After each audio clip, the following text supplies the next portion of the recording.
Kampung Janda Baik terkenal dengan kawasan ekopelancongan di mana kampung ini mempunyai kawasan sungai dan air terjun yang sangat cantik dan bersih.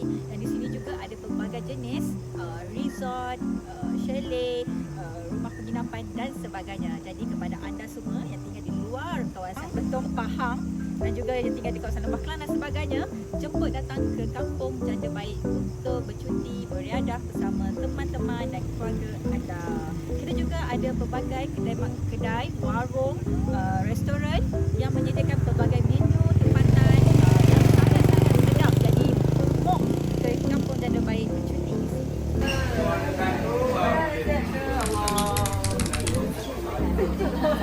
Dah ekor lama di Kelenteng Lawan. Apa benda kau nak bagi kalau perlu apa-apa ya? Tak. Tak pergi sini mana? Tak, saya pergi belum. Oh, cuti. Ni Ati. Okey, baik. Dah dapat sekolah semua? Dah boleh dah? Dah siap tak?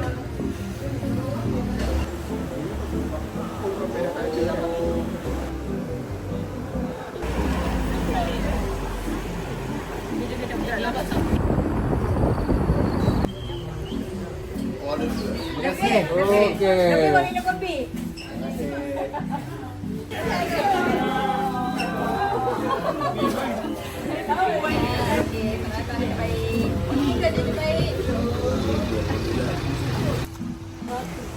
Angkanya satu. Boleh. Dua pun boleh.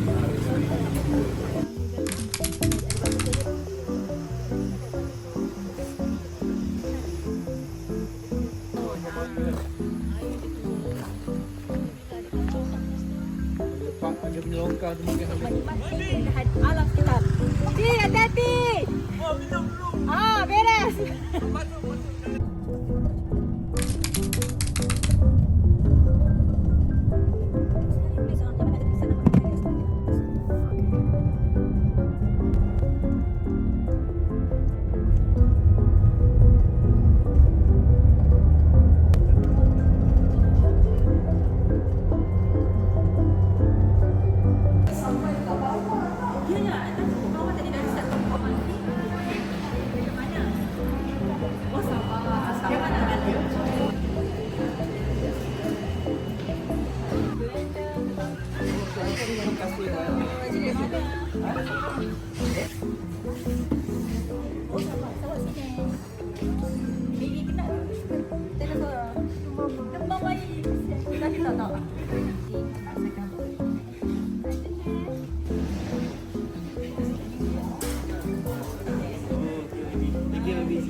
Sekarang kita berada di Gotong Jaya, Genting Highlands dengan edaran kalender dari sini sampai kat bawah sana.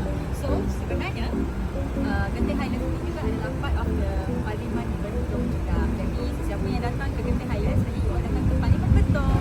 Genting Highlands semua orang kenal, kawasan pelancongan di atas puncak, dan sebenarnya di Gotong ni pun banyak kawasan-kawasan tempat makan dan juga aktiviti-aktiviti yang lain. Banyak juga hotel-hotel di sekitar di sini. Okay, jom!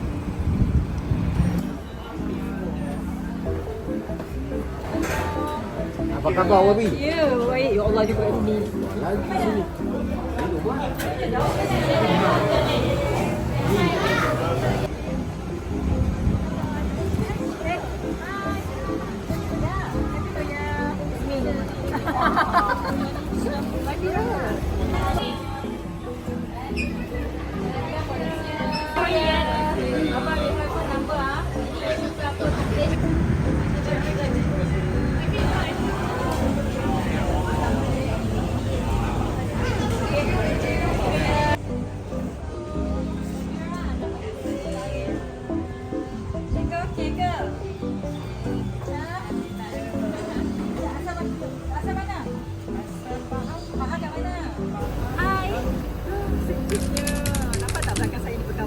Sekarang saya berada di Genting Kumai. Tadi kita pergi sekitar Gotong Jaya dan kita baru saja selesai edar kalender di Gotong Jaya dan di Genting Kumai ni juga kita jumpa dengan orang Betong dan juga ramai juga kita jumpa pelancong-pelancong dari luar yang datang makan-makan dan berjalan di sekitar sini. So lepas ni nak ke mana pula? Jom ikut saya.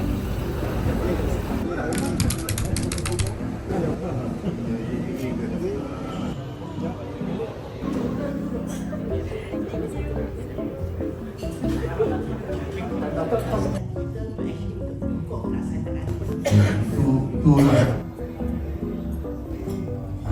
yang bahagia Datuk Sri Dr. Allah Dan mencabarlah macam mana kita nak Lapangan kita boleh dengar pandangan mereka dengan lebih jelas. Dan juga kalau kita lihat, kadang kalau pembentukan tu perlu ada perbincangan yang lebih awal. Kami juga pemegang taruh, betul pihak kementerian berjumpa dengan pelbagai pemegang taruh. Tetapi kami adalah pemegang taruh yang paling hujung sekali, paling last sekali.